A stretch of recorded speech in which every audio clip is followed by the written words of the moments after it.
And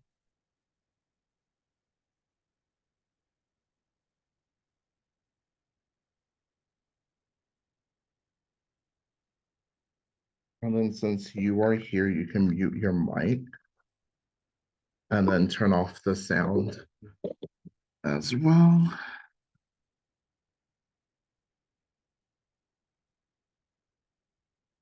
You want me to sit over there? You can sit right over here. It's closer. Yeah. No, I was cleaning my room and found my projector when I used to teach. Come on, see if it still works.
Testing, testing, 1, 2.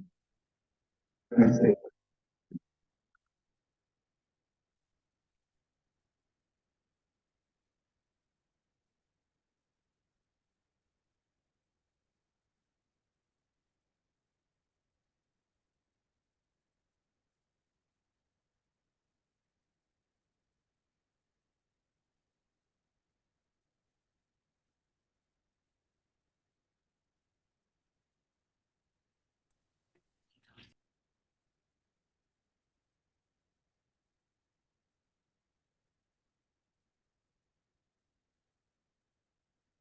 Hello, everyone.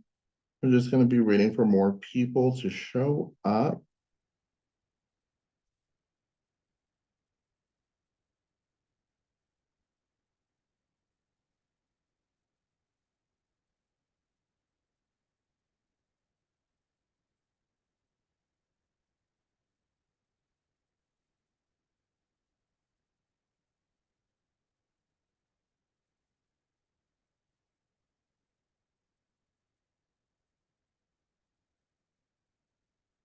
Yeah, the refrigerator should be, I spent like all day cleaning it. So right now it's, we're waiting to make sure that everything works properly before delivery tomorrow. So bigger refrigerator. You told the guy about Mhm. what I'm really concerned about. I know. Is it because it's a little bit too big or? I don't know. Okay. You don't like when people mess with us. You know, I guess I get it a little bit, you know, but it's, I understand. I don't think.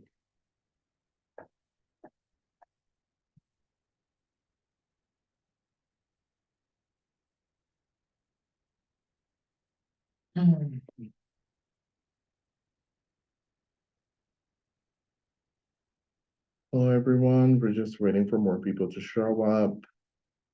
As of right now, we are not in quorum. So.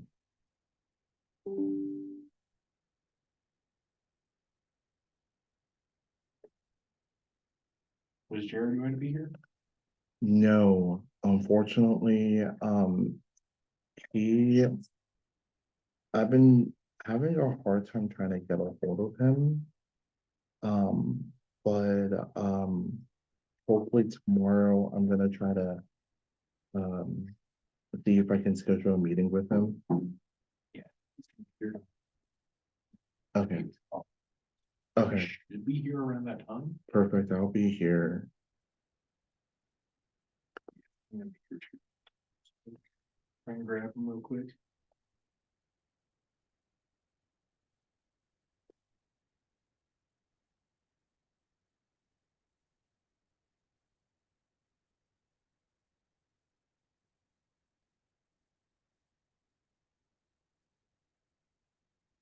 I know everyone's schedules are crazy this first couple of weeks coming back, just trying to get used to their schedules and maneuver a couple of things. So, All right, hi everybody, I'm here. Sorry.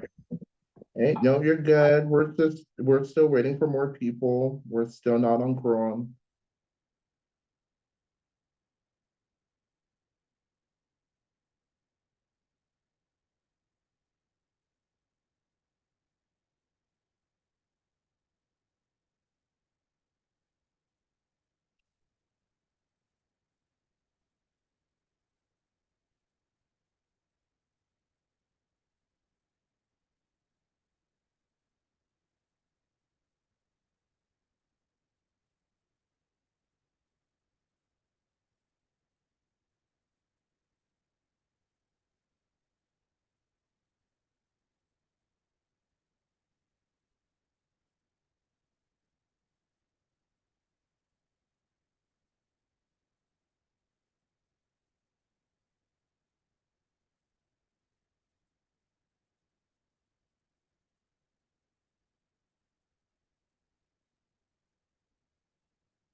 Okay, everyone. I think we're gonna start. We're just gonna wait, once we continue, more people show up. Um, then the better the better votes. So let's get started. I'm gonna call to roll call. On the chat here, I'll send you guys the link. I'm trying something different and new for roll call. On this link here, you're able to edit. Click on the edit, click on your name and put there if you're meeting on Zoom or in person. And this is only for LSC members for roll call. Roll call begins now.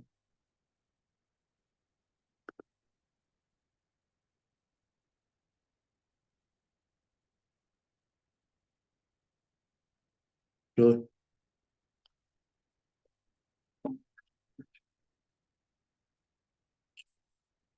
Right now, we're gonna go all on your phone there. You can type that you're here.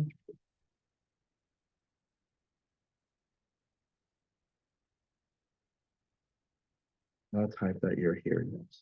Okay.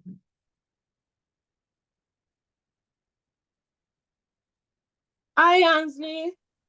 Hi. I'm on my phone, so I I cannot edit the form. No problem. I I'll do do it it for you. later. I'll do it for you. Okay.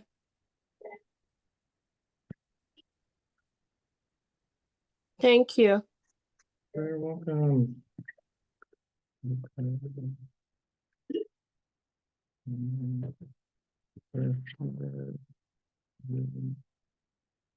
Okay, so we're just missing Eric and Nadia. Okay, y'all. We are good to go. So let me open up the agenda.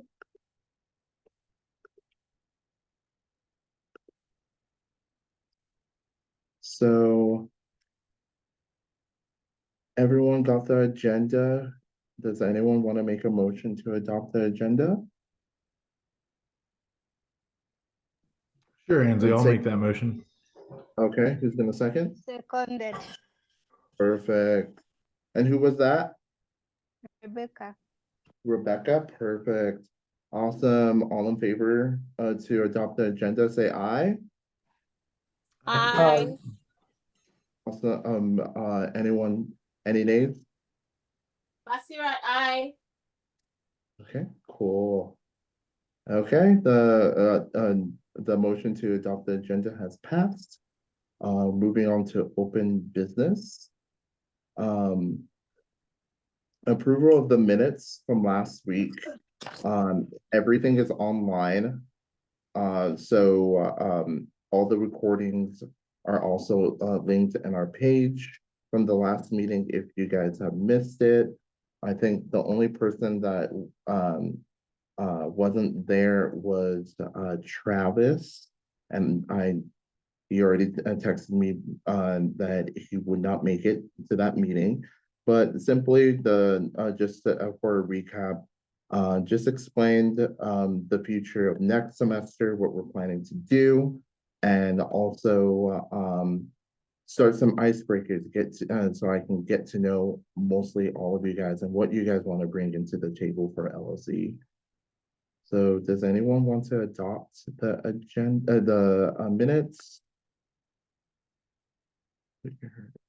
Zoom. I motion. Who motioned?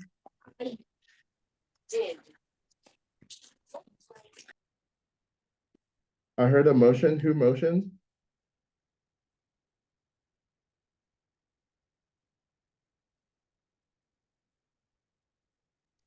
Basira, I motion. Perfect. Anyone that motions, say your name since we're on Zoom, and then anyone that seconds also say your name and second. So who's gonna? Seconded. Perfect. Okay. All in favor to approve the minutes, say aye. I. Aye. Aye. Anyone? Any nays? Basira, I. Awesome. So the approval to move the approve the minutes has passed.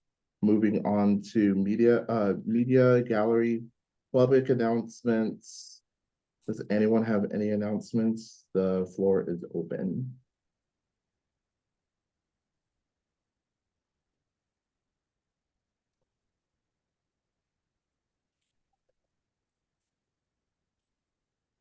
Okay. Coming once. Coming twice. Okay, we're moving on. So now we are moving on to guest speakers. We have our GPSA president, Justin. He's going to be explaining our action items for today. That's important. Again, thank you all for showing up to the Zoom. And so, yeah, the floor is all yours, Justin. Yeah, thank you, Ansley. So As people have known, I've been making clear at the council meetings over the past year, the GPSA fee, Can you hear? I can speak up, Oh, you can unmute your mic. I can, don't wanna like, yeah, no, you're good.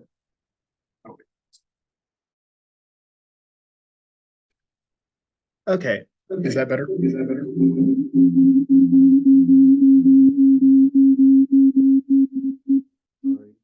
Not quite.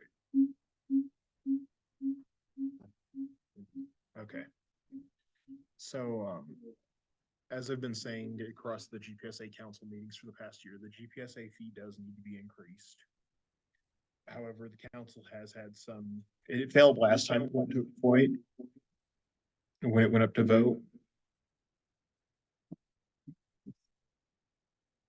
This is my first time using the owl, so I do apologize.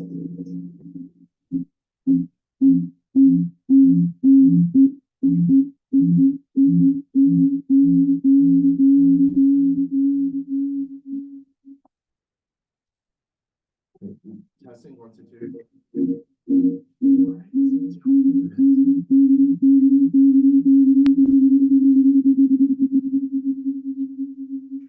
Sounds like one of y'all needs to maybe mute yourself so it's not getting back.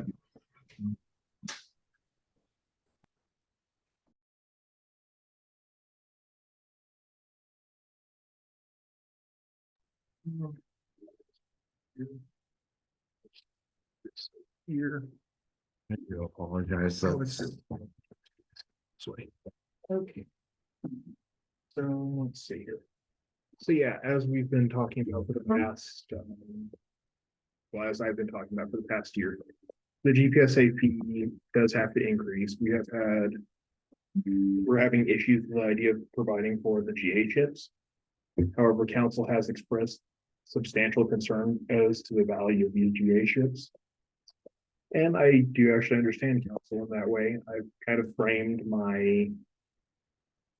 framing my way in which I've been approaching this through how Councilor Ben Garcia, framed it, that we need to increase the value we give back to graduate students and make sure we are worth the amount we are paying, because as is, we're supporting 4 GA ships, 0.5. Each one of those is about $38,000. It'll probably be $38,000 next year. Currently it's about like 36.5. And we're also supporting stipends. The total amount of theoretical stipends we have is pretty high too. It is. The total amount of stipends, if we had a full set of stipends, would be about $14,000. That's our theoretical max for stipends.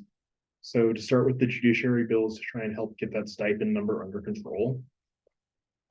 Currently, the way in which the GPSA judiciary is organized is there's a chief justice and 2 associate justices. However, judicial remedies are the remedies of last resort. We normally deal with everything administratively. And if we can't deal with it administratively, normally between me, Jared, or Ryan, we can normally handle just about any dispute in GPSA. And I think we do a pretty good job of that. If you actually look at the last case that GPSA actually was decided, it was 2001. And looking through the emails from the judicial branch, there's about 1 case decided every 3 or 4 years. And most of the time it's just been over the election code. As such, the current bill to amend the Constitution actually eliminates the associate justice. Well, it doesn't eliminate them. It transforms the associate justice slots into something that's a bit closer to grant readers.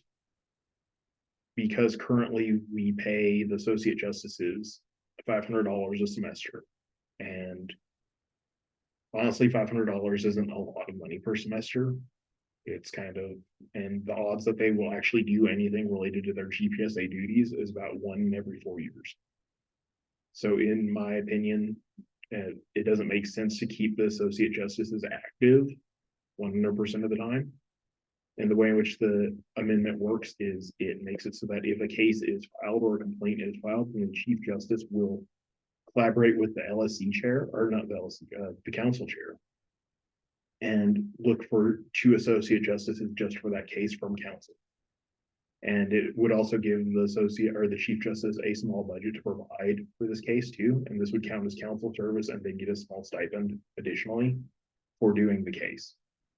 And what would happen is the chief justice would work with the council chair to find someone, and if they can't agree on anything, then it's just chosen from members of council at random. And I think this actually will help save a little bit of money, and it will also help narrow the GPSA admin and stipend slots a bit here to make them a bit more manageable. And ultimately, I suspect this bill in the long run will save probably $2,000 a year on average. So I think that's actually a really good thing. And I think total like the stipends for doing a case will probably be about $100 per case. And it's also, to me, I think part of this is also about making sure that when we do hand out these cabinet slots, we're making meaningful work for people. Sitting around waiting for 4 years isn't really meaningful work. It's kind of bad, I think, in a lot of ways, and I think this will help focus GPSA's administration in a lot of ways. And then there is the fee increase. So the fee increase is something that does need to happen.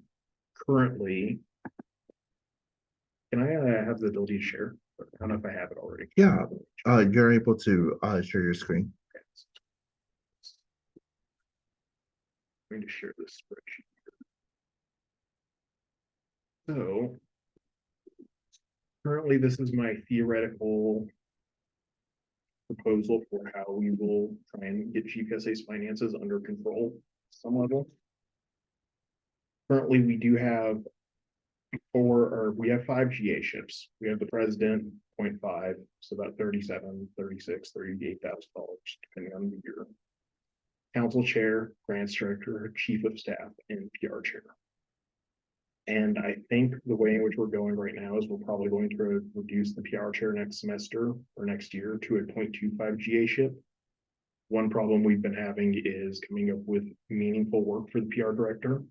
Currently, he's a bit of a glorified appointment maker and email responder.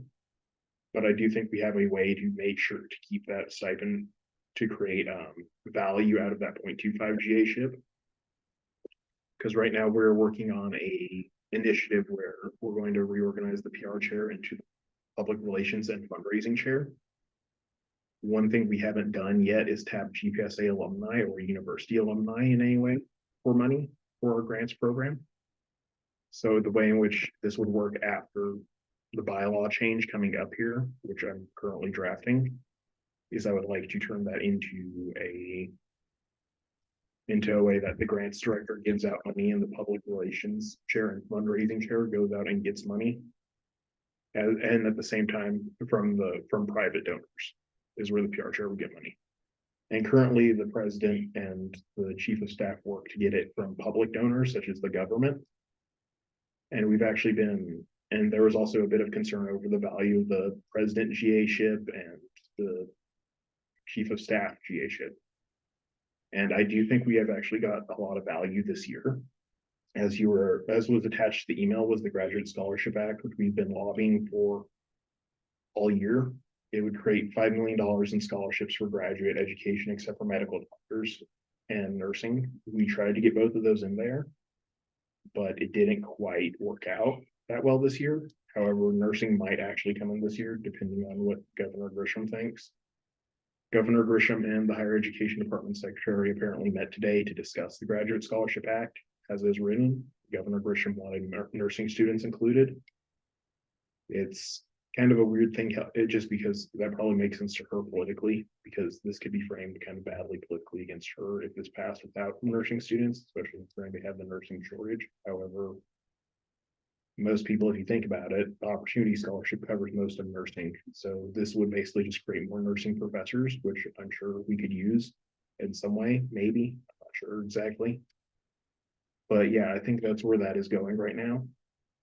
And as for these stipend slots here, and the proposed, in order to also help get GPSA's funding under control, I think we're going to be consolidating some of the stipend slots here because currently elections director is a $750 stipend per semester. It doesn't really do much besides the second semester. And I think since we are paying the PR chair, we would in theory next year be paying them a 0.25 GA ship. I think consolidating that into the PR chair makes sense, save a bit of money that way. And the attorney general, whose job it is to help draft amendments and help make keep the Constitution going generally, hasn't been particularly useful. And I think that consolidating that into the chief of staff position, which has the bandwidth to do that, would also save money. And then there's the North Campus liaison. The North Campus liaison has been a weird slot. They're supposed to represent North Campus, so the med school, the law school, the nursing school, and the pharmacy school. However, we have the council for that, so I don't really know if keeping the North Campus liaison makes sense. The finance director is also something that we were also thinking about that we want to keep still, and we also want to keep the vice finance chair. We also want to keep the political director and the chief justice. However, we did want to create a new one next year called the chair of boards and committees, where they would basically chart out all of the positions that GPSA has on boards and committees throughout the year. Because I get an email about twice a month, being like, oh, do you have anyone who wants to sit on the English literacy faculty board or whatever? And I don't have the bandwidth to go out and do that. And I do think we aren't going to be abandoning any of our current initiatives, such as sustainability, because under our current proposal that I'm going to be finished drafting up here, sustainability would end up being turned into an ad hoc responsibility. Because what has happened, I think, over the last decade or so is GPSA, someone would come to GPSA, they'd want to do this really specific thing, they'd have a passion for it, but so the president of GPSA at the time, when we had a bit more money, would just create a new position. And I think that we need to move to an ad hoc responsibility model instead of an ad hoc position model. That way we can make sure that everyone has a meaningful amount of work and we can also compensate people adequately. Because if we do reduce these positions, we can move some of that money around and make some of these other stipends a bit more paid a bit better. Because we do actually lean on some of them, such as the political director, quite a bit. But yeah, I think that's kind of where we're going for trying to save money from the stipends and the GA ships. I'm also not against turning the PR chair into a stipend position if we have to. I do want to see the results of the fundraising campaign we're going to do. If, say, something insane happened and the PR chair raised like $80,000 from private alumni, maybe keeping it as a 0.5 GA ship would make sense. I think it's more reasonable to expect we would get about $10,000 to 15. At which point a 0.25 GA ship would make sense because there's going to still be a lot of time for us to like build up this network because fundraising is difficult. And it's also kind of a weird dynamic too, because, for example, the Alumni Association has their own fundraising and their own scholarship program. So it's like, do they really want to share with us? Maybe, maybe not. However, I do think that I do think our message would actually be better than pretty much any other scholarship fundraising organization because we are graduate students raising money for other graduate students. I also think it's important that we consider how we spend this money too, because I don't want to create an administrative nightmare for the grants director. So it's going to go into a more general endowment account or trust account that can then be used to supplement the existing grants in either award number or amount. So I think that's kind of where we're going with that to try and help on our end to create value for GPSA. But as is, next semester we have about $106,000 and $20,000 in reserves to pay for all of this, to pay for the GA ships and everything. And if we didn't change the stipend amount next semester and we just do these changes, then the maximum amount we would pay for stipends would be $9,750. Plus we would have the 4 GA ships because we do have 5 GA ships, but we do get money from the student peer review board to pay for the grants director. So we've never actually paid $1 towards the grants director directly. It actually comes out of the general fees that UNM charges. So in general, our total maximum amount we have to pay people next semester is $126,000-ish, which isn't enough to maintain 4 GAs or even like 3.5, which is where we'd be going. If we move the PR director down, which makes a lot of sense currently as of all the facts are. So that would be about, we'd be able to pay basically 3 GAs and the stipend position. So if we don't do a fee increase. And we would have very little money for finance or anything else. So I think we really want to put this on the ballot again this year, this fee increase. And I do think that if we have the Graduate Scholarship Act in hand, which it's looking very likely, we've done some political tinkering to make sure it's going to work well. Travis, sorry. Yeah, thanks, Justin. I know, I think you and I talked briefly about this last week, but I mean, I'm on board for a lot of the combinations and everything and the restructuring. Maybe I missed this, but why are we going to, is the column D, is that the per semester stipend for the additional positions, or that's the annual stipend for the additional positions? These are annual stipends. Yeah, So yeah, that column, those are annual. is what I would theoretically want to give people for stipends if the graduate scholar, or if we get the fee increase, because I do think we need to consider paying some of these stipend positions a bit more. Okay. The political director, for example, does a lot of heavy lifting. He's finance director. If he has more money to hand out, would. So I think under column D, that's what it would be if we increase the stipends. So we would actually, we could have theoretically done this if we had enough, like over time. And the $50 here for the associate justices, that's just assuming there's one case and we had to have a stipend of $50 for each justice. Right. Okay, sweet. So yeah, I can send this out here. Or I can send this to Ansley and he can send it out to you afterwards. Because I was working on this earlier. The ad hoc responsibility thing makes a lot of sense, just to like try and preserve some of our core functions and give people more meaningful work. So for example, if we had implemented this last year, then Travis would probably be the chair of boards and committees, and he would just keep a list of whatever, and his ad hoc responsibility would be sustainability. And we would be able to pay him like another 150 per semester. Kind of do that. And he'd basically just do some extra emails in addition to his current responsibilities. And I think that would help out. And we had 5,700 or 5,372 students that we levied a fee upon this semester. So if we can do a $500 or a $15 increase, we can expect about 80,580 per semester, or about 161,000 per year. And we've also built in a $2 escalating increase for the next 5 years to try and keep up with inflation and try and get us to a point that's a bit more financially healthy. GPSA does have some financial weaknesses too, though. That grants director thing where we're getting money from SFRB. The undergrads are not happy about that. They are very unhappy with that. We get $91,000 for the grants director and to hand out through one of the grants. Undergraduates are very unhappy about that because they moved to a pure headcount. We didn't. We still get that money from SFRB. So ultimately, that's probably going to have to change at some point in the future. This does not accommodate for that at all because I don't think it's politically feasible.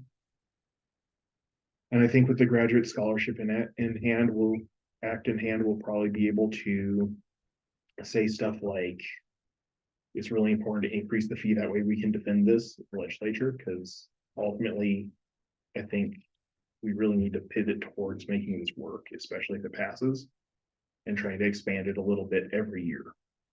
And the fee increase will allow us to do that. And I'm actually very happy with the current political situation here on it. Travis, sorry. Well, I was going to let you finish. But yeah, how consistent is the total headcount of grad students? Does that change year to year, or is 5,000 a pretty good number we can actually bank on? It changes a bit year to year. I think we're going to be looking at a decrease for the next several years, probably for about 3 more years, and then we're probably going to see a huge boost. So I do think this number will work, especially with the escalating $2 for at least 5 years. So I think this will give a lot of flexibility for a while here. So I think overall, we can expect a bit, but also UNM has actually somehow remarkably done a very good job with recruiting people. The online program in particular, and it has gone nuts. I don't like other universities are seeing declines in enrollment, and we're seeing increases. So I do think the administration of UNM is doing a good job regarding this. We also have, and as for the Graduate Scholarship Act, so if we can get a message from the governor, if the HED secretary convinces the governor to send a message on it, then it will basically go to vote for the House and the Senate, and $5 million isn't that much. And I do think, and that overall, based on my calculations, is about 10% of graduate tuition in the state. However, I expect we'd probably get about 3.5 million out of it, maybe 3, just to UNM students. And I think that we're currently in a good position for that to pass through that. And we also have the Senate also we also ended the student regent search recently, about a month ago, and our pick is currently on the Senate board, or is on the Senate confirmation hearings list. It's Victor Reyes. Most people probably don't know who he is, but he is Governor Grisham's former legislative aide. He's now attending law school.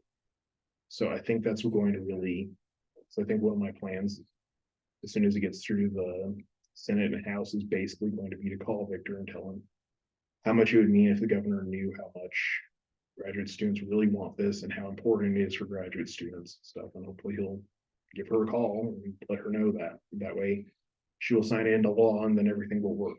Because the Graduate Scholarship Act under Scheich was amended to the tune of $500,000 funding only. It was very, and I think it was like 200,000 before that or something. So, and it had all types of weird restrictions to it. And this time around, I think we're really raising the bar. And I think if this works, the fee increase is going to work really well, funding wise and everything. And ultimately, this does need to go on the ballot because, like, we're going to have huge cuts if it doesn't. And I do think we are kind of like moving towards a more efficient office. And we're also trying to generate more value out of the office for graduate students. And that's generally what the fee is about. I also plan to leave a comprehensive transfer plan. I did not receive a comprehensive transfer plan. What I learned was go speak to Higher Education Department Secretary Rodriguez and speak to Senator Pope. That's not a plan. That's like a suggestion, start of a plan maybe. But I'm going to have like an actual comprehensive plan for the next admin to like continue advocating to expand the Graduate Scholarship Act and try and get it turned into recurring funding. Because as is, it is one-time funding. But if we can get converted into recurring funding, we'll get that number bumped up a little bit every year. And I think we have a really good shot at both of those objectives for the next admin. Especially if we have a comprehensive plan where it's like we'll go, the next admin will go to the legislature and be like, oh, we really spent all that money. It was really well spent. Thank you so much. Can we get 7 million? Or can we turn into recurring? I think getting recurring is probably harder than getting 7 million because they are very hesitant to hand out recurring funding because they feel that someday it might have to be under and they don't want to make those hard choices. But I think we can get them there, or at least the next admin could theoretically. But yeah, and I think that's why we should increase the fee. We're increasing the value that GPSA brings, and we're increasing the efficiency of the office. And we're trying to generate meaningful work for the GPSA officers and stipend positions.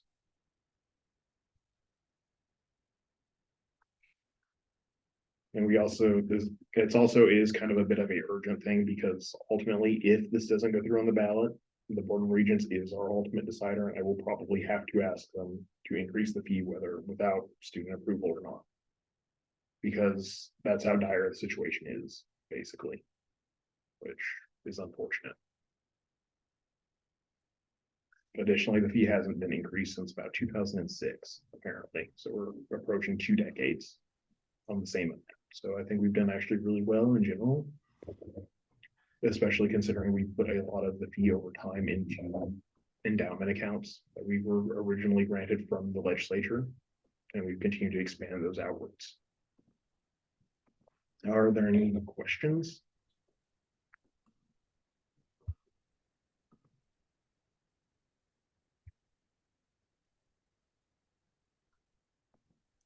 Yeah, Justin, I just had one, and you might have said this or said this to me at some point in the last year, but I know last year with Shag, we're looking for a $25 increase.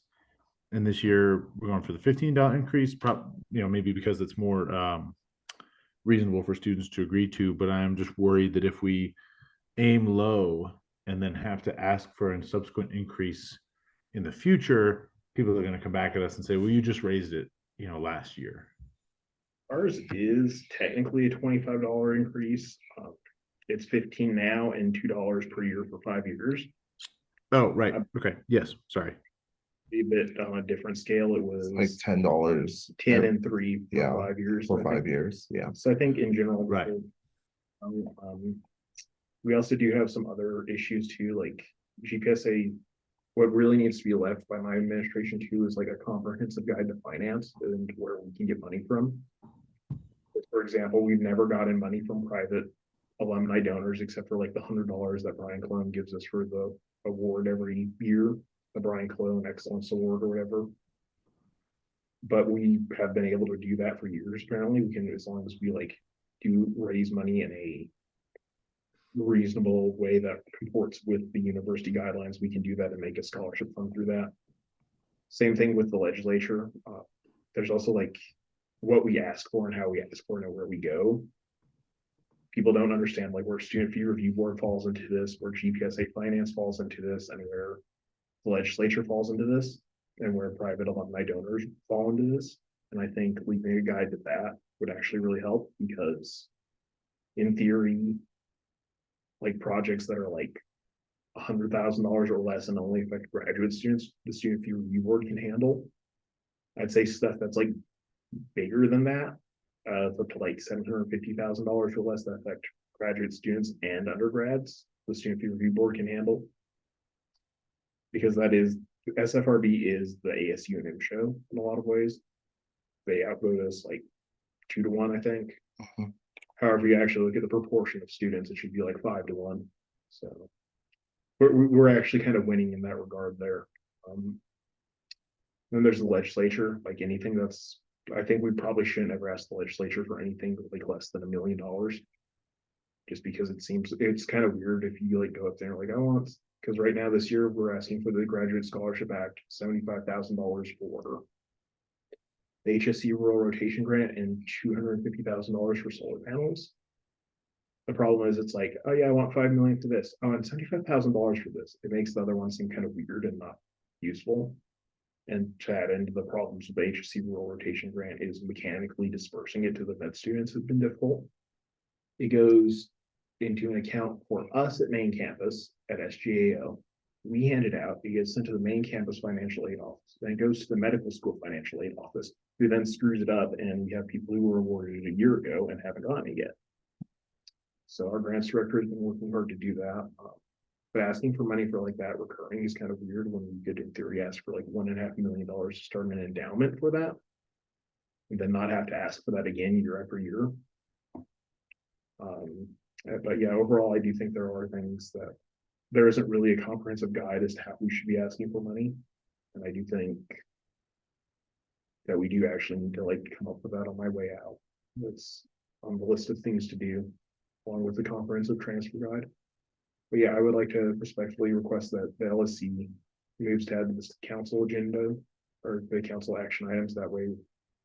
Or I think it's the discussion point. I think I added it. I said Jared the email. That way we can discuss it and get it put on the ballot year coming up.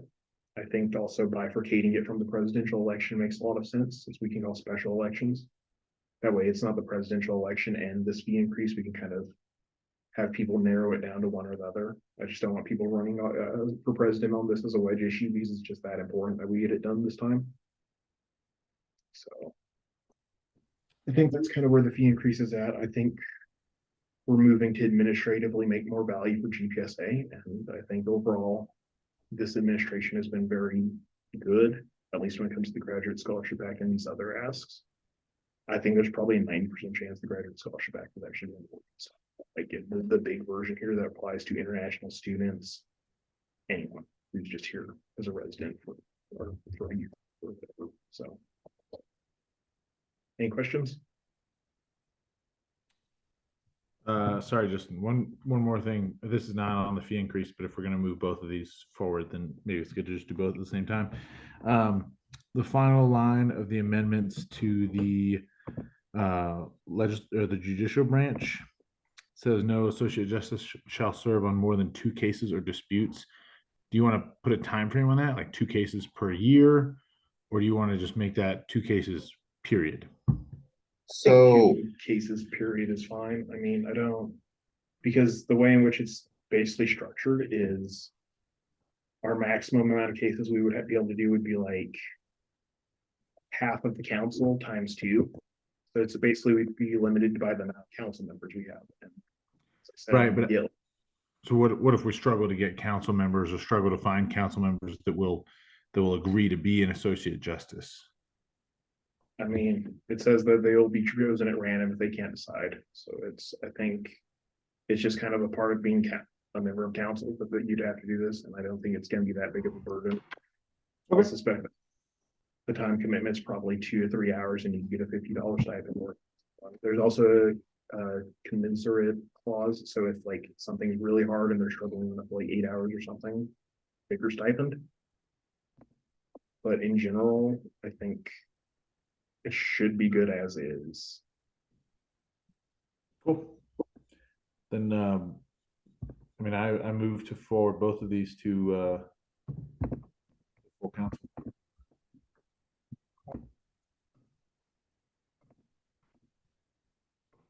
awesome. So, I heard a motion to move and pass both of the amendments. Has everyone get the chance to read both of the amendments?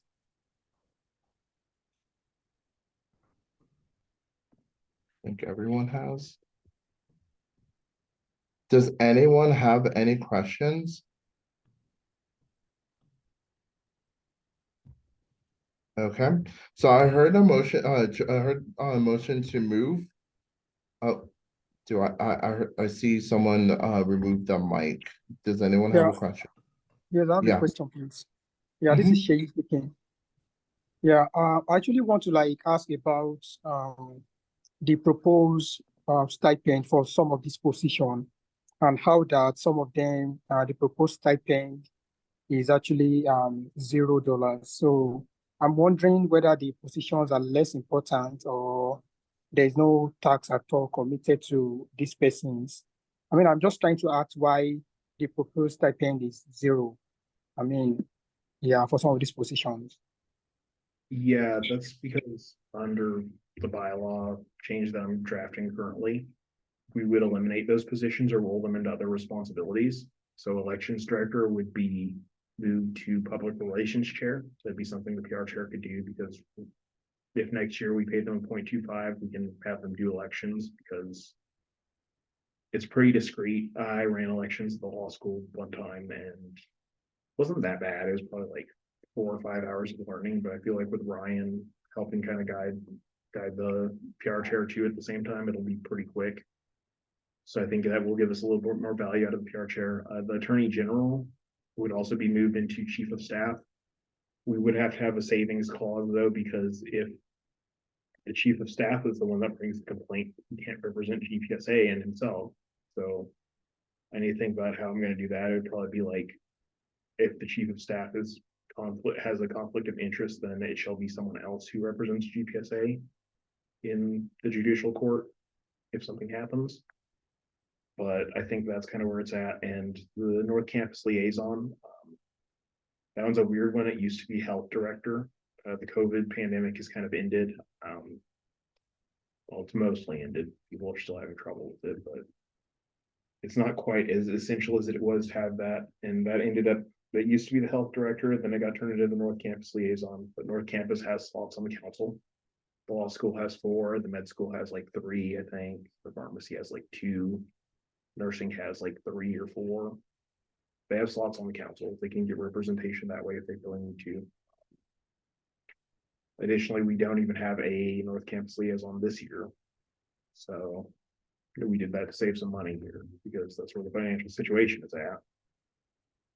The political director this year graduated in December, so we haven't filled that slot yet, but me and Paul have got it under control. We worked with her really well throughout the whole thing, and we're just gonna finish up the graduate scholarship act that way. So that slot is partially empty. However, we did lean a lot on that slot for the first semester to set up appointments and everything.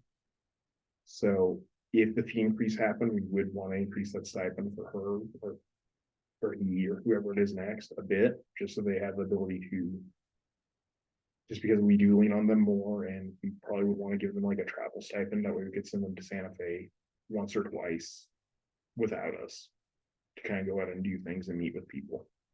Because generally we want to go to whoever we're asking money for stuff, because the people in Santa Fe are more important than me, frankly.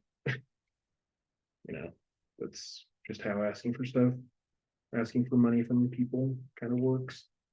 And then we would actually create it. The sustainability director position would end up being turned into an ad hoc responsibility. And we'd end up rolling all the ones that were kind of eliminated into a chair of boards and committees to try and chart out what we have on the campus and figure out where we need to be representation wise, because as is, there is no master list of all the slots we have on campus for committees or boards. And I just get random emails like 2 times a month, would you like to sit on this board? And sometimes they're really random stuff. It's like, would you like to sit on this athletics board? Would you like to sit on this board at the law school? Would you like to sit on this board at the med school? You know anyone that would? And I don't have the bandwidth to chase people down and do that right now. It's Santa Fe is literally too much right now. The graduate scholarship act is just more important. So I think having that, charting out all those things and doing that, I'm also not against the idea of theoretically giving this proposed, this like position that I want to create a discretionary budget that could be used to pay people to sit on these boards if they're important enough, or if not. And I do think we would also want to make sure that whoever sits there writes like a brief 1-page synopsis of what that committee does. Is it important? Is it not important or whatnot? And this charting out these committees and boards is going to take probably multiple administrations. There just is no master list of it. And it's actually kind of crazy to me that not one was never made. But yeah, I think that's something that will actually hopefully help here. I also think it's also kind of important to narrow down the amount of people in the office. It helps with personal responsibility and being like, where is this thing? What about this thing? Where's that? So I think that in general, trimming the office back is good for a bit to A, save money, and B, kind of figure out what we really need. I also we're not eliminating the ability to create new ad hoc positions. So in theory, if we do determine that if the next president or whoever does determine something is really needed, they can just make it. Except for the judicial thing, because that's a constitutional amendment. All the other positions are just like written into the bylaws. And there's still the ad hoc savings clause there where they can just make one of their budgets. So it's not. So I think trimming this back a bit is good for now. Just to save money and try and narrow down to get a bit more value out of the GAs and to try and save money that way, and to also see what we really need. In fact, the University of New Mexico, I kind of got this idea from President Stokes and the provost. They didn't tell me to do this, but they basically did this with UNM. They trimmed back a lot of the budgets to see to like the bare bones for a year or 2 to see what people really needed, and then they've been building it back outwards. Because before they were just kind of adding and adding and adding and adding. This is a difficult decision, but I think it will ultimately be something that will help narrow and refocus GPSA in the future and help us like advocate better for graduate students. I think my greatest advice for if we're planning to do like a special election as like a previous election chair for the previous administration is probably do the special election first, then presidential. I think we could get more people to vote first on that, get it over and get it done, and then have the presidential election at the same time. That sounds like a good plan, actually.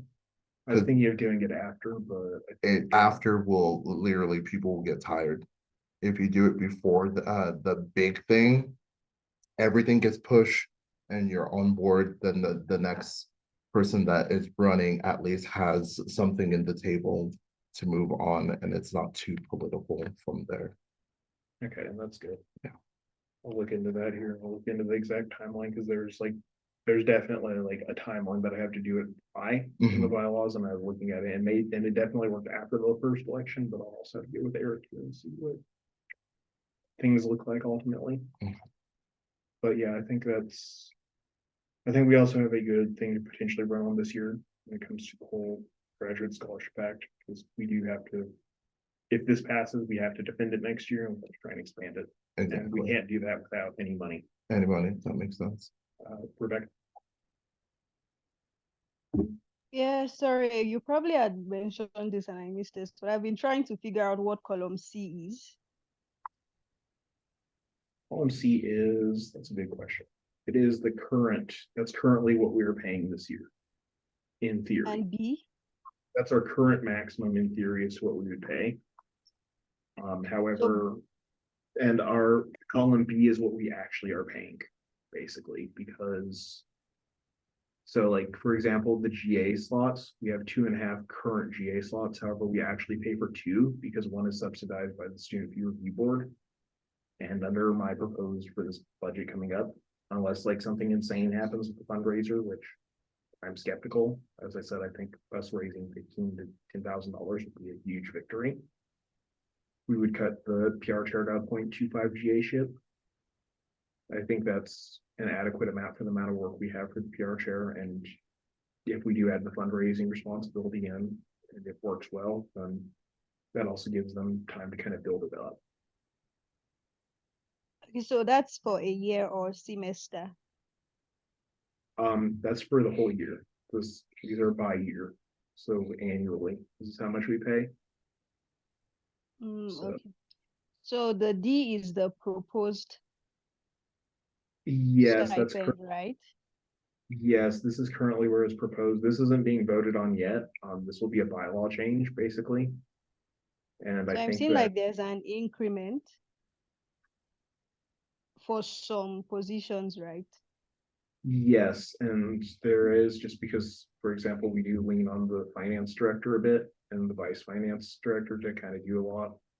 Same thing with the political director.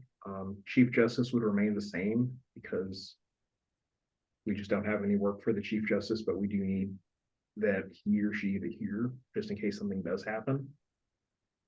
And the chair of boards and committees would take up the mantle of sustainability and other stuff in theory under these bylaw changes, but I think this is just kind of where things are at, and I would definitely be open to the idea of keeping these, especially one or two of these, if the fee increase passes, but as is, we need to kind of like really narrow what we're doing and make it a bit easier for us to trim this back if the fee increase doesn't pass. Because if the fee increase doesn't pass, we're looking at ending the PRGA ship and probably turning the chief staff into 0.25 GA. I can't like reduce the grants director because he's pretty close at bandwidth. He probably does more than 20 hours a week. And I don't think changing the council chair or the president is really on the table right now. I'd say I do 20 hours. I do probably like 30 hours this month. And probably about like 15 every week last semester. So it's kind of a weird balance just because of how Santa Fe works out. Sorry. I think, do you have any other further questions, Rebecca? Yeah, so what about the PR position? Are we leaving it as is? What's happening to the PR position? Well, it depends on like two things currently, because we're not voting on changing the PR position yet, but this is kind of where I'm going with it. I'd probably turn it to a 0.25 GA ship if the fee increase passes, because we're going to turn it into a public relations and fundraising position. We're kind of already planning out the first fundraising event from it, and we would like to raise funds from private alumni, which GPSA has never done before. However, if the PR position raises like an absurd amount of money that's like unheard of, or something I wouldn't even fathom, like $80,000, then I would be able to show up to the council and say, look, you get $2 for every dollar you invest in the PR position, you should keep it.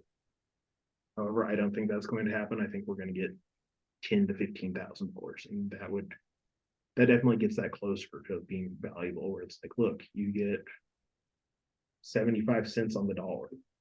But yeah, I think that's kind of where the PR position is at, unfortunately. We just don't have enough meaningful work for it. And currently we have come up with a plan to create more meaningful work for it that does add value to GPSA, but creating a fundraising network is a years-long process.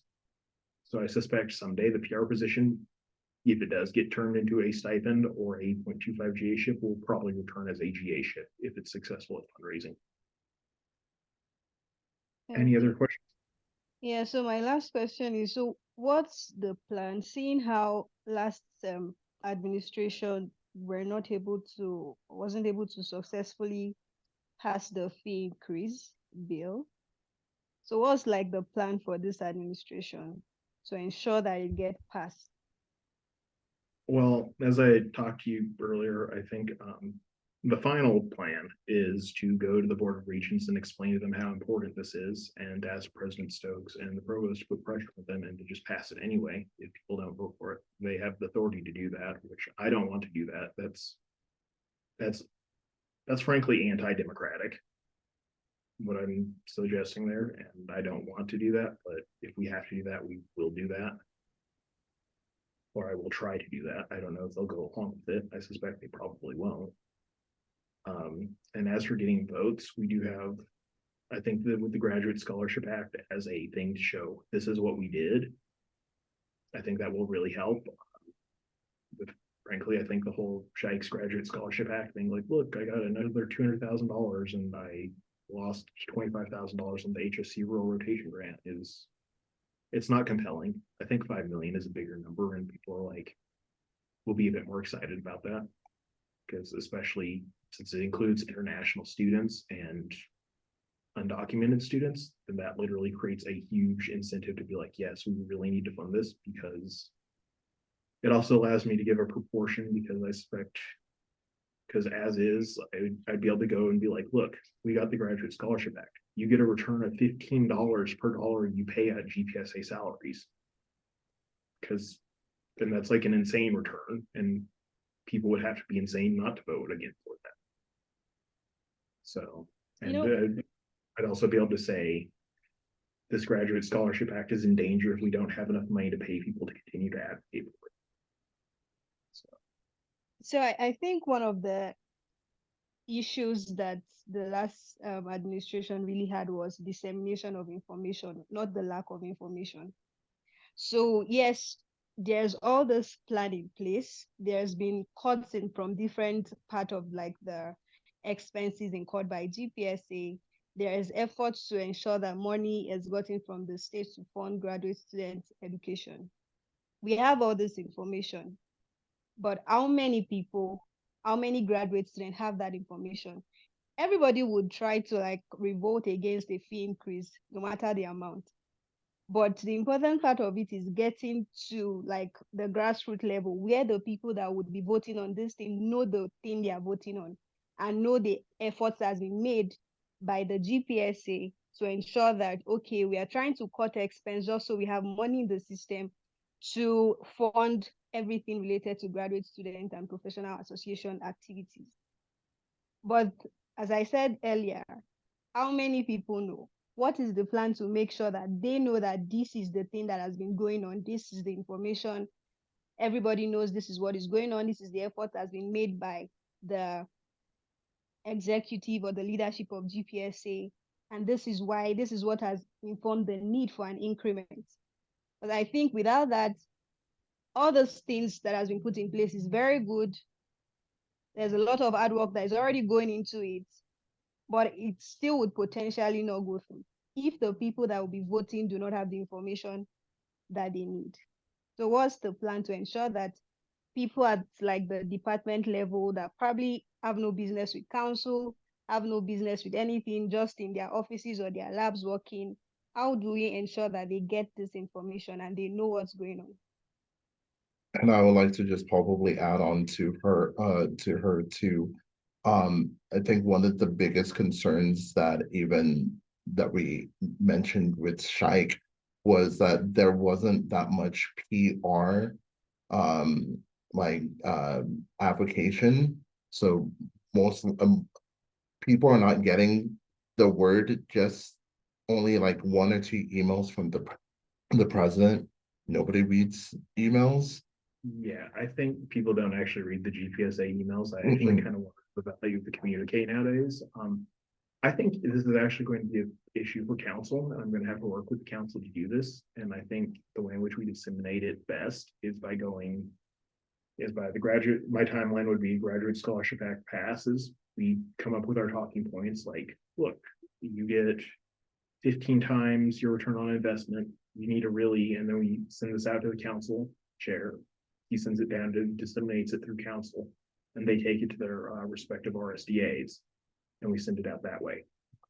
I think that's a much better way to reach people because people just don't respond to my emails or anything that really happens. Would it be easier to also share it to UCAM since that's the main source of UNM's social media with all their Instagram, Facebook, Twitter?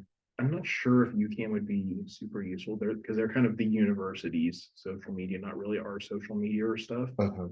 I also think I'm going to have to do a bit of campaigning myself on this. I think the law school in particular is a very fertile ground for this. The law school has classes that are easy to get to, big blocks of people. I can probably weld together about 200 books from law school if I need to. Okay. And I think this is like something really important that we need to do on that. I need to do on my end for that. I need to do that. And I also think the RSDAs need to kind of go and do that. And I think it'll be kind of easy for the RSDAs if I just have like $5 million. I'm like, look, this is $5 million versus Shaik who showed up. I was like, look, I got another 250 on this thing and changed it with all these weird restrictions.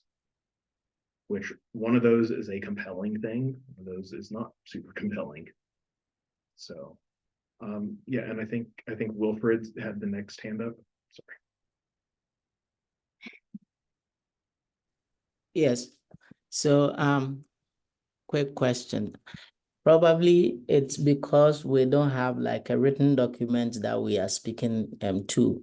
And on the basis that this is just a viva voce presentation, maybe it will be a bit difficult to sort of conceptualize what I'm seeing here. So for instance, I see different values assigned to different positions. I don't really understand the reasoning for that. So are we trying to say that maybe some responsibilities are higher than others? Because I mean, based on my experience, I know that each of these people are required to be in the office like in the same period, like the same office hours, like the number of office hours that they are required to fulfill within the week. So I kind of find this a bit confusing as to how we have this happening. And from the documents that I read concerning the associate justices, I think it would depend on the extent of the situation at hand and then for how long they are expected to sit. So assigning the 50-50 is quite confusing to me. And again, I also sense that depending on who is the president and then the vision that they have in the office, we always have people. I mean, every administration bringing in new positions here and there. So for example, we have chair of boards and committees. So I think basically what I'm trying to say is that maybe as we move forward, we want to think about trying to streamline things so that it wouldn't be like every administration will have different things and all of that. Yeah, so essentially that's what I want to comment on it. Thank you.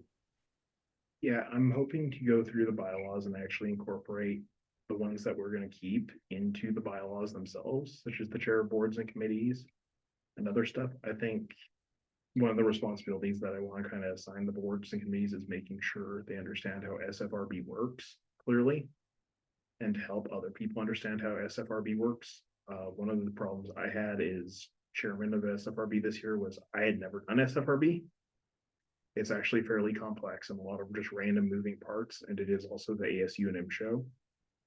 So there's a lot of things that you have to kind of do and think about, because reading through the documents of SFRB, I determined that there were actually some places where if we move SFRB money into, then suddenly it really helps graduate students. And there's some areas where there is zero help for graduate students at all when you put money into it. So like putting money into graduate studies, 100% graduates. However, that one's also kind of a little deceptive because it's like, that one's hard. Because if you put money into graduate studies, you have to put it in undergraduate studies, and it's pretty clear those are like dynamically opposed. However, if you put money into what is it? It's the like professional development studies or whatever it is. Well, that money, people don't really understand where that money goes, but like something like 70 cents of every dollar on that goes to a graduate student, which for like travel expenses, it basically does what the PDG grant does, but like that. So it's really hard to like, it's something that probably, and I do know that, and under the constitutional amendment, there is a clause that where the Chief Justice can assign the stipend to be higher or lower depending on the difficulty of the work. I put $50 here basically because this is basically what I suspect it will take per year. However, as we talked about earlier, there's only about a case every 4 years. So maybe $200 or something.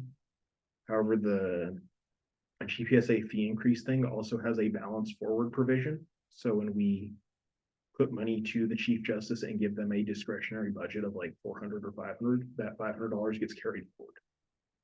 So in theory, the $500 would be a one-time expense until the first case, and then you'd have to replenish that the next year, depending on how much was used. So this is just kind of the proposed budget, and there is definitely a bit of a difference between what I, in theory, would be expecting out of some of the chairs here, because as I said, the political director is like a really heavy lift, and it's also one of those things where political director is also, how should I put it? It's important. It's really important that we have a good political director. However, it's also like difficult, and the political director is a slot that maybe doesn't need to be in the office as much as others. We're gonna have to like really talk about how like office hours work on our end. One thing that Kaya, the office manager, has floated is the idea of bringing timesheets. I'm not quite sure how I feel about timesheets because, for example, what would be the purpose of me like this year having been like, Eric, you didn't meet your timesheet requirement. Why aren't you here doing elections in the first semester? There's no purpose in that. It's really, so I do think I think timesheets also might be good so we can kind of track how many hours people are putting into their jobs in particular, so we kind of know who has like a bigger burden when they're in the office and whatnot, who doesn't. But then again, like the problem with the UNM timesheets is they basically just track whether you're present or not. We need something a bit more in depth, like project management timesheets or something. And I don't know if UNM even has access to those or anything, because I've never heard of that at UNM. But we'd have to like see what that looks like necessarily, or if that's even feasible. Eric. So please, before Eric, just a follow-up. So so I see the elections director being phased into the PR position. And as far as I know, based on what I've seen, I think that GPSA elections is one thing that we simply cannot miniaturize. So I am a bit, honestly, a bit skeptical about that, because it's just like the Chief Justice position, where until something happens, it's kind of say dormant, sitting somewhere. But elections is something that we cannot do away with. That's my opinion. So I think probably maybe we want to look at, because the PR position is very what do you call it? It's very daunting, and then trying to phase the elections also into that is very, very difficult. That's my perception here. So maybe we want to reconsider decision in that sense. Thank you. Okay, yeah, I will definitely be thinking about this. This is like where my thoughts currently are. However, I have been listening to everyone, and you are giving me some other thoughts as to how to think about this, and I'm actually very thankful for this. I brought this here because I wasn't thinking of bringing this initially, but this is kind of where things are going if the increase doesn't happen, because we can't just not pay people, and we do have to make sure that there is something that happens. So I do think trying to make things a bit more narrow, at least when it comes to the justices, which is on the current agenda, is definitely a good idea. And as the provision says, the Chief Justice can figure out the stipend size. So I think that, but yeah, Eric, sorry. Okay, Justin. Just a quick one. Will you be going back to the previous system of GPSA if the fee increment passes? I'm not against it, but I do want to make sure people have meaningful work. And one thing to get this through council is we do kind of have to address Councilor Garcia's concerns that we're not providing good value for our constituents. And I do want to keep like the elections. I mean, I don't know. I want to try and like figure out something that's a bit better and a bit narrower, just because this is a lot of people to keep track of, and we don't have an associate justice this year at all. So I think that's definitely somewhere where we can trim things down. And I also think that North Campus liaison and sustainability can be turned into the boards and committees, and then sustainability could be an ad hoc responsibility. The AG and elections, maybe we can think about keeping those around next year. I just don't really, I don't know. I want to make sure they have enough work. And I also want to make sure that we can like pay them more than $750 a year or a semester. That way we can like do that, or like maybe we could change elections to a second semester stipend position only. And I don't know, but we do have to come up with a way to generate more value for the amount that we're spending. And this is a way for us to like try and cut down costs, is by reducing the PR's GA ship to either a 0.25 or a stipend, and trying to roll these other positions to the other. And this is kind of like a worst case scenario, but I do think we have to think about how we're going to do this in the future here, because currently there are a lot of random moving parts at GPSA, and we do want to try and narrow those. That way we can provide a bit better value for our constituents, which is unfortunate as of now, but that's just kind of where the fee increases left us and left me thinking.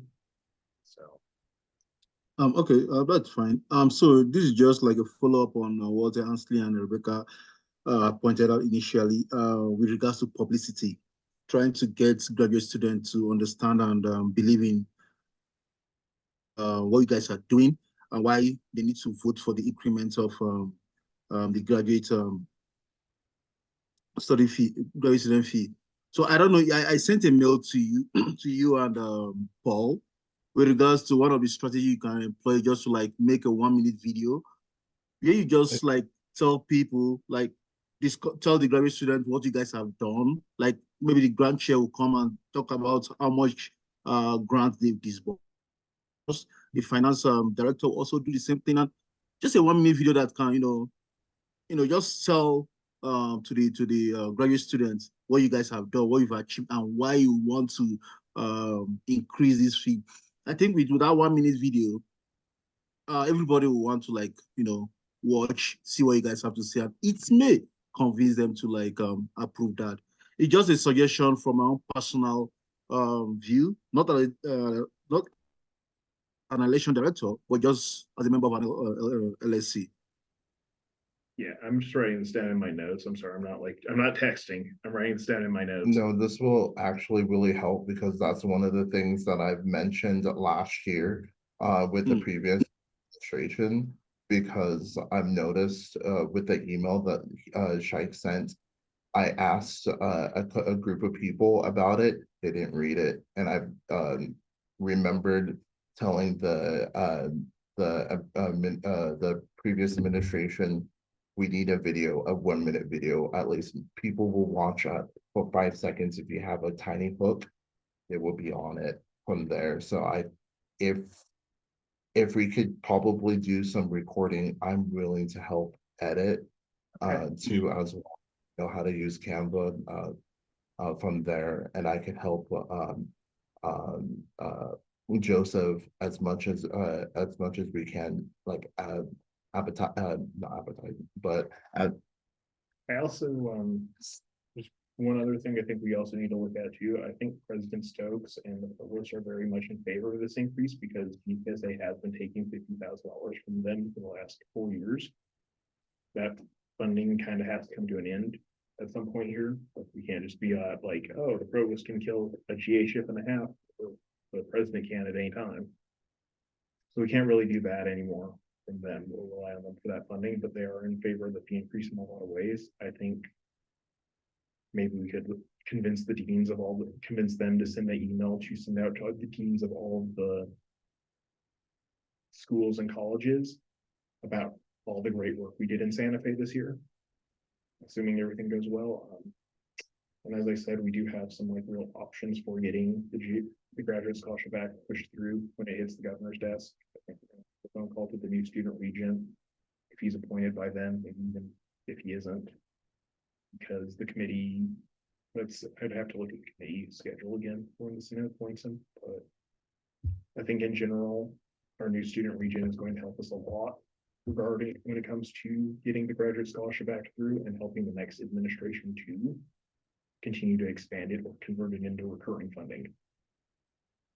But yeah, I don't know, my general thought on this has been, if the graduate scholarship act works, then everything else will end up working out anyway.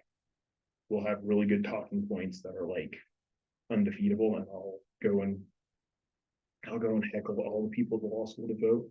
I'll be like 290 votes or something if I have to, and it didn't fail by much. I think it was like 50 votes or something. It wasn't a total disaster. So I think we can like recover this in a lot of ways. And we had about, and I am still like in theory open to the idea of keeping elections director and AG around. However, North Campus liaison and sustainability should probably be rolled into one. I do think we have to consider the possibility though of like maybe merging elections and AG or something, but I don't know. We do have to come up with more value to help the council get on board with this. I've kind of framed a lot of this through like what Councilor Garcia said, because he clearly seems to just want to see more value, and I think that's one of the reasons why it failed last year, is students just didn't see the value in GPSA even though we really exist, which part of that's just people are attached to their RSDAs. All right, and that's also just kind of just a result of how graduate school works. It just kind of pulls you into this whole, because the undergraduates have this shared experience of the like 100 and 200 level classes, and the undergraduates just don't have that shared experience, or the graduates just don't have that experience because they pull you into your particular college or school, and then you're stuck in your own little course world, and they make it seem as though it's the most important thing in the world. So we kind of lose that shared experience in a lot of ways. So I think working with the RSDAs is probably going to be essential. okay. Any final questions? It's almost 8. No questions. Okay, so I think to advise is probably move the action items next, as we ran over all of this for line number 1 through 3. So does anyone want to make an emotion um, to pass a bill of amendment for GPSA Constitution to recognize the GPSA jury? Line 2, bill to amend to increase the GPSA headcount fee. And line 3, the Graduate Scholarship Act.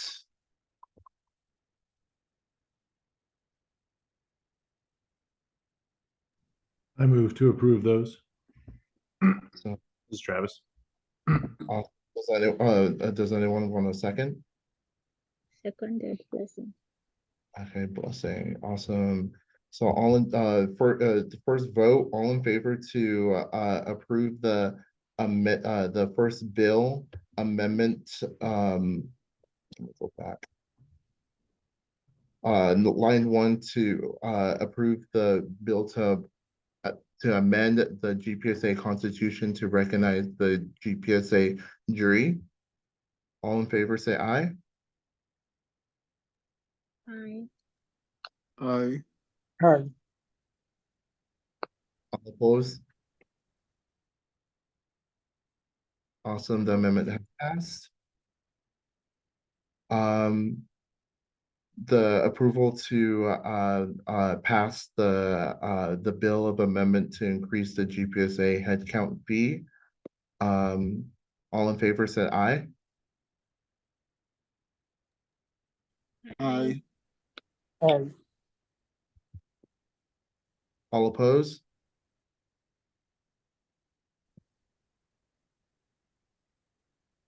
Awesome. The amendment to pass the increase of the GPSA headcount has passed. The amendment, so the Graduate Scholarship Act to pass. Say aye. Aye. Aye. Aye. Aye. Okay, all opposed? And- Awesome. The Graduate Scholarship Act has been passed. Thank you so much, Justin. I know it's that was a little bit long, but it was more informational. And then It's also like helping me plan out what needs to be done to like make this all work. I think it's actually very helpful for everyone. exactly. So again, we're gonna be all of this will be passed to the main council. That's happening on Saturday on Zoom. So I know there's gonna be more questions that are gonna be asked, but all of this will be passed to Jared, and Jared is going to send out an email to the rest of the council. Sounds You great. are free to go. If you have Thank you. any other questions or anything, you're more than welcome to stay. Hey, no problem. I just want to thank you so much for your time tonight, everyone. Let's see. How do I turn off Zoom? There we go. Awesome. Thank you so much. Thank you. Well, hope you both have a good night. You too. Thank you. Thanks, Justin. You, Travis. Okay, y'all. So next up is going to be officer reports. Again, thank you so much for coming out on Zoom, or if you guys came in person, thank you. Again, I am so sorry. It's been the first week has been a little bit strange. My car got broken into, like I mentioned in the email, and I finally got fixed today. So I finally got my life back in order. So all of our meetings, my goal here is for line 4 for upcoming meetings and dates and times to get all of those in the system so that Kaya is able to update them. And if anyone that misses the meetings can go back and check to make sure that everything else is good. So overall, the main goal for as LSC chair is to fix the bylaws and make graduate students happy by advocating for them. So yeah, that's the reports from me. Committee reports, Grants is not here, so I'll just move finance. Eric, do you want to speak a little bit about finance for our last meeting? Okay, just briefly, we had our last meeting on the 19th of this month at Lobole, and we I just want to open the appropriations. We had two appropriations to like review, the appropriation from GPSA and one from Bangladesh Student Association of UNM. And for the GPSA, pending council final approval, we recommended the total sum of $4,880, including the surcharge. And also for BSC, the finance committee recommended a total of $823. This is pending the final approval by council on Saturday. And also we reviewed the GPSA. We also went through the GPSA budget review, and we recommended the sum of $1,200. This was what we did on Friday. And this will be sent to council on Saturday for final review and approval. That is all from me. Thank you. Awesome. And Eric, you did a wonderful job conducting the meeting. I know it was crazy, but good. Silas wasn't there. He had a family emergency, and I was trying to rush, trying to make it on time, but it was really difficult to find parking that was really close. So again, I do apologize. I know. No, it's fine though. The meeting had some lapses in the with regards to the Robert's code or something. The I move, I don't move, and all those stuff. You know, I was just trying to like get in tune with how to use those parliamentary statements. No, well, I'm happy it went through and everything was fine, you know, to an extent. Exactly. Awesome. Well, thank you so much. Sustainability, Travis, do you have anything that you want to add that would be cool to mention? Has UNM Foods find their next vendor that's going to take over Chartwell's? Yeah, so we that search is still going on. It's actually been delayed, not been anything from the committee members, but just from institutional support services, kind of at the UNM, and but not delayed in any major way. We'll still have a selection made in time, and a new vendor for when Chartwell's contract ends this coming summer. I serve on a hazard mitigation committee for UNM as well. We're meeting next week, so I'll be able to give some updates on that, hopefully in our next LSC meeting. I served in a selection committee for the Director of Sustainability for all of UNM. It's going to be a new position that's going to serve within institutional support services. For those of you that do know, and those of you that don't, UNM has a lot of sustainability themed goals, and that's in fact goal 4 of the plan for 2040. And there's a lot of kind of different arms across campus and different people that are working on sustainability initiatives, but there's not one person in charge of all of those and making sure that we stay on task and stay true to the plan and everything like that. So this position is designed to do that and to unite all of the different sustainability initiatives across campus, whether it's undergraduates, graduates, the Sustainability Studies Department, Lobo Energy, UNM facilities, whatever it is. So I think that was really great. We selected a candidate that I think is really qualified for the position, and hopefully we'll be starting either in 8 days or next month. So that's coming up. And then finally, for GPSA sustainability, we will have an event on Valentine's Day in the sub in the hallway right next to the atrium, promoting proper waste management practices for graduate students and undergraduate students. It'll be Valentine's Day themed, so you all feel free to come by. Again, that'll be on Valentine's Day, February 14th, in the sub atrium from 11 to 2. That's all I got. Perfect. Thank you so much, Travis. Awesome. So we're almost done with the meeting. Line action on the action items, line 4, finalizing upcoming meetings and dates and time.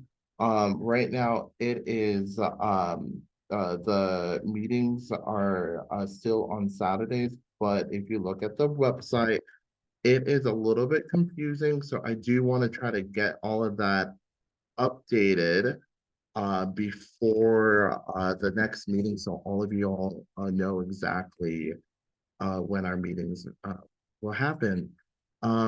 Throughout these meetings here, the hybrid, but I do recommend at least one of you guys come in at least um, uh, 1 to 2 meetings in person.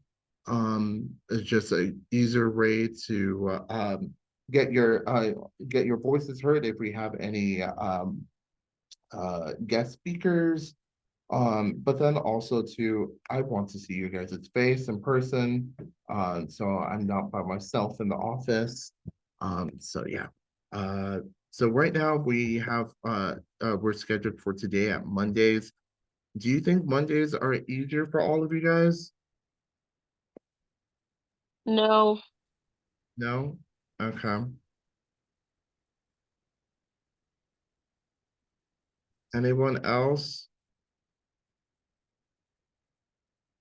Mondays work. What time on really, Monday? yeah, really any So day in the early evening. I think the Mondays around 6:30.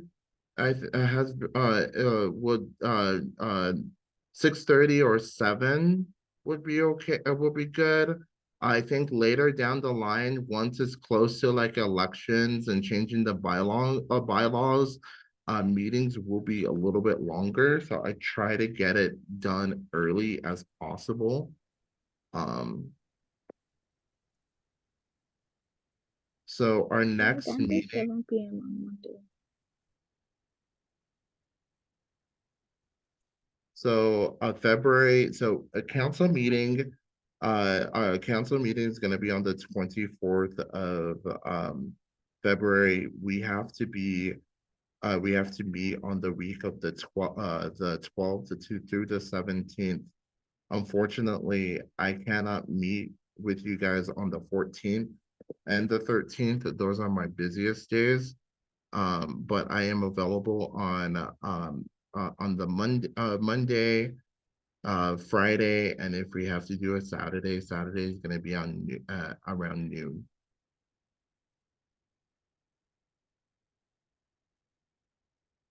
So, what I'm gonna do is I'm gonna do a poll on Zoom, and hopefully you guys will answer these polls, and so that we can finalize the meeting day.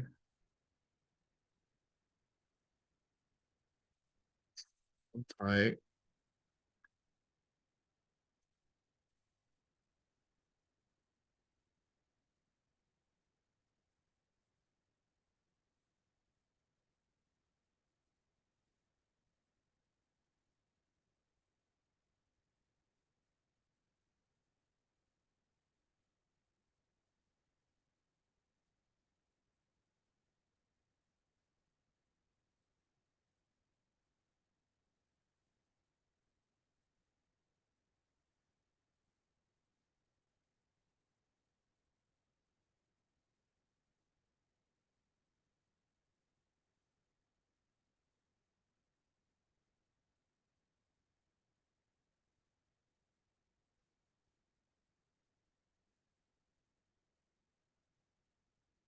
Um, Eric, is finance meeting on also on that week as well? The 19th Let me check. of February, Let's see. the 16th. Let me check. So the problem is we don't want For February, finance will be meeting on the 9th of February. 9th of February. Okay, Yes, perfect. 9th, So yeah. cool.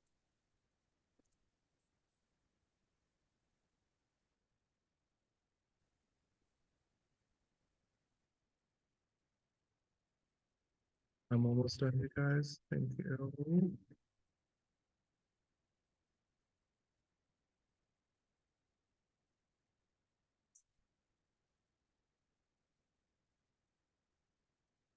Okay. Okay, y'all. Save. Yeah. 22 LSC meeting. So I can save the copy. Okay.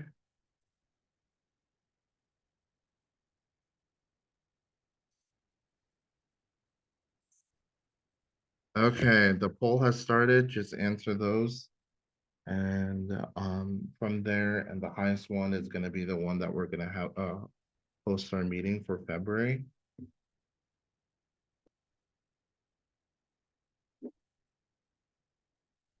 And right now we have 9 people that's in the Zoom. I can't vote, so 8 people.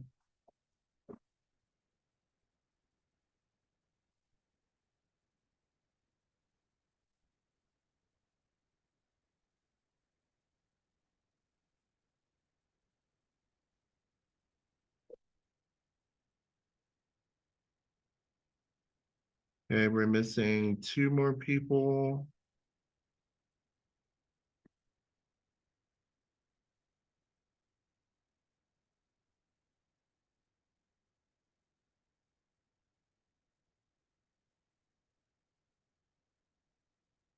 And 1 more person needs to vote.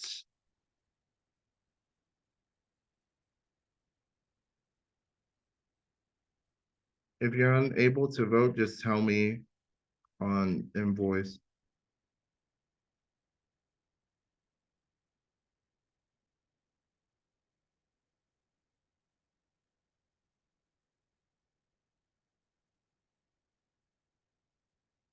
Okay, the 1 person, you have 1 minute left.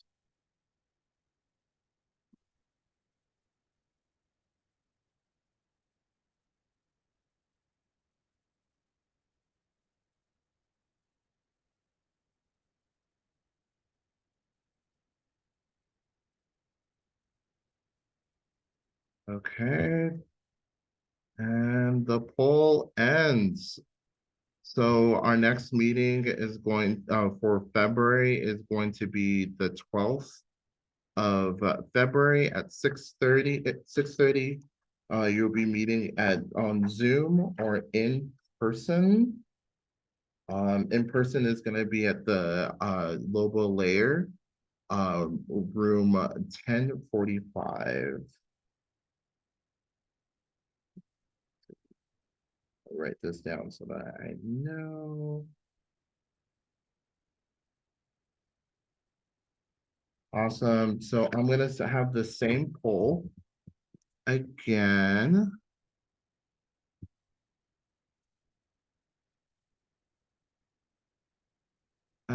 For this one right here.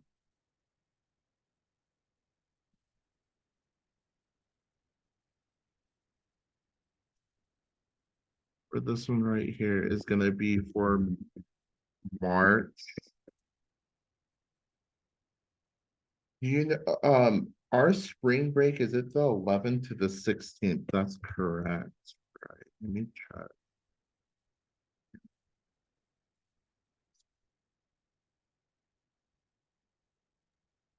So Ashley, Yeah. for March, the finance committee will be meeting first for budget review or budget hearing on the 2nd, and Okay. for appropriation bill hearing will be on the 22nd. So I wanted to just put that into consideration. Okay. Perfect. Thank you so much. Let me look at Welcome. count meeting for March because March is a little bit iffy. So March, they're meeting on the 30th. So the 30th. So this is gonna be week week 18th through the 23rd. So And remember, all of our meetings is 1 week before council. So.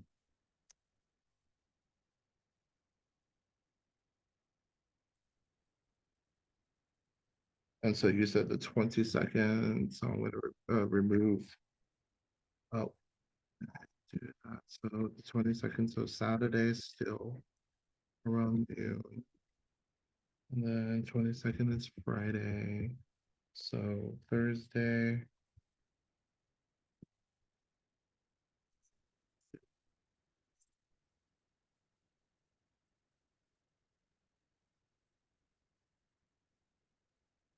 Okay, so the poll is gonna start here. And this one is gonna be for March week 18th to the 23rd.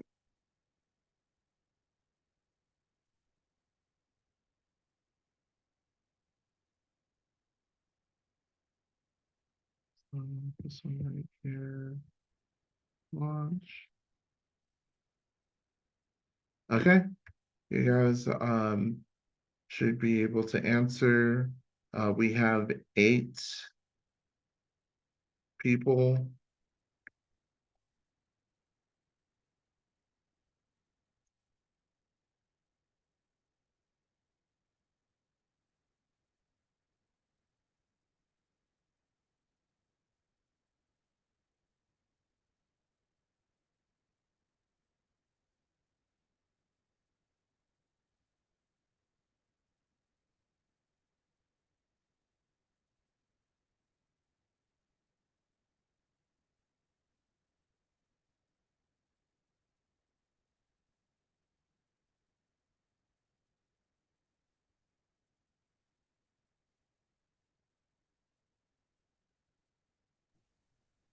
Anthony, I gotta take off to my other meeting, but I'll whatever you choose for April, I'll make it.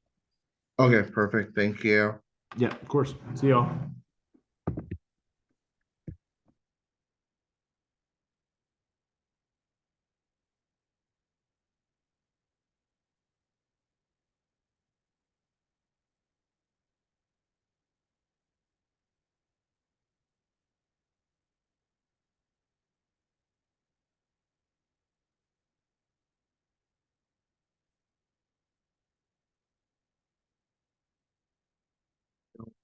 Done here.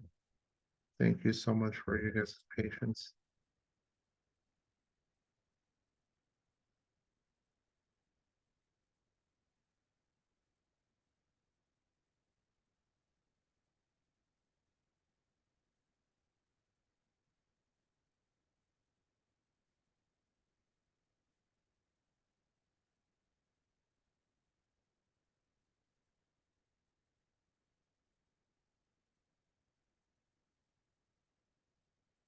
Get the question back.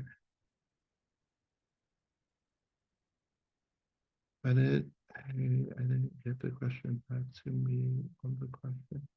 You said you will ask the council chair again. Hey, Wilford, what does your question mean again? Would you wanna talk after the meeting? If it's easier, you can unmute your mic. Okay, cool, awesome.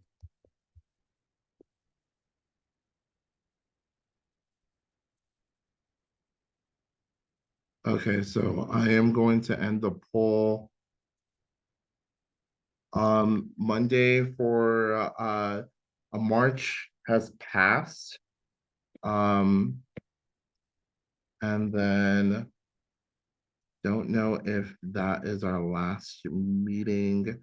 So I think going over for May, I believe that is it. So this is gonna be for for April. And then if we do need to have an emergency meeting, then I'll let you guys know in March. So the poll has already started.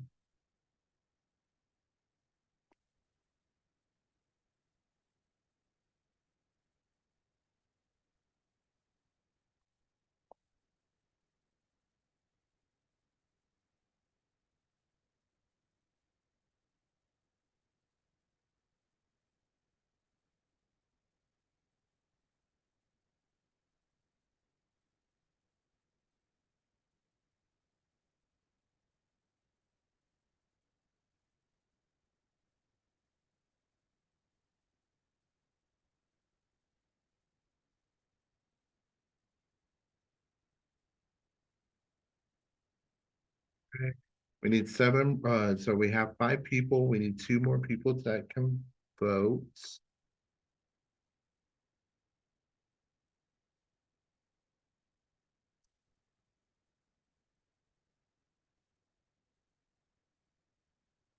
Give you guys 1 more minute.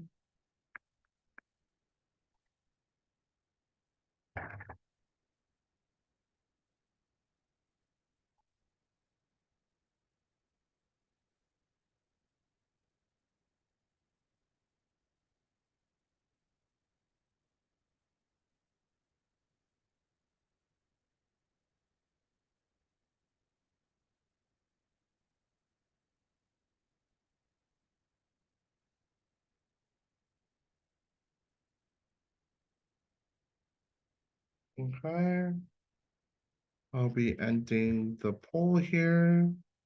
And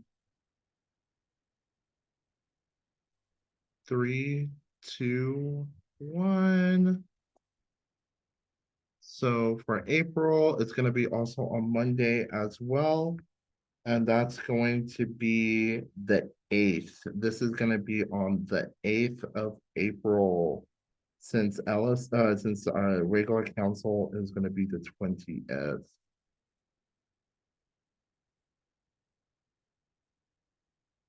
Okay, perfect. Thank you so much.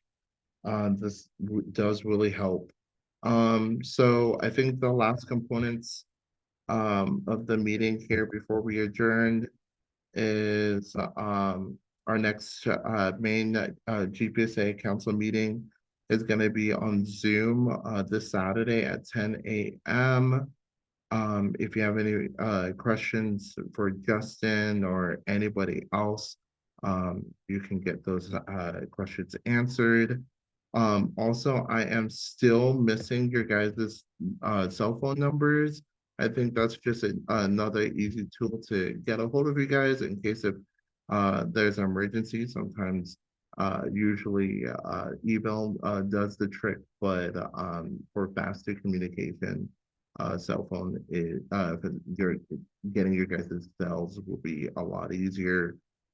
So please send it to me directly by email, or you can simply just put it on the chat directly for me, and I'll just save it on there. Overall, who would want to make a motion to adjourn the meeting?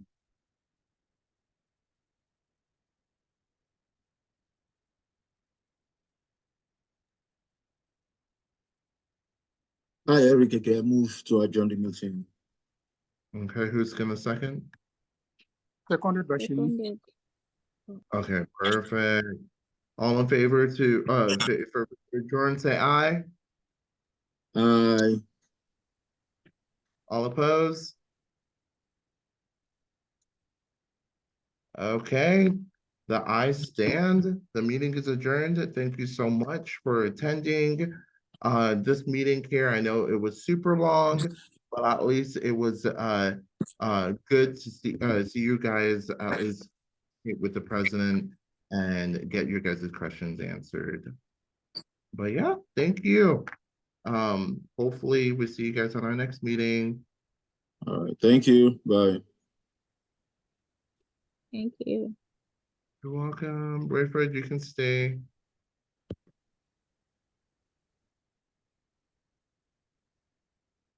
I'm gonna pause recording.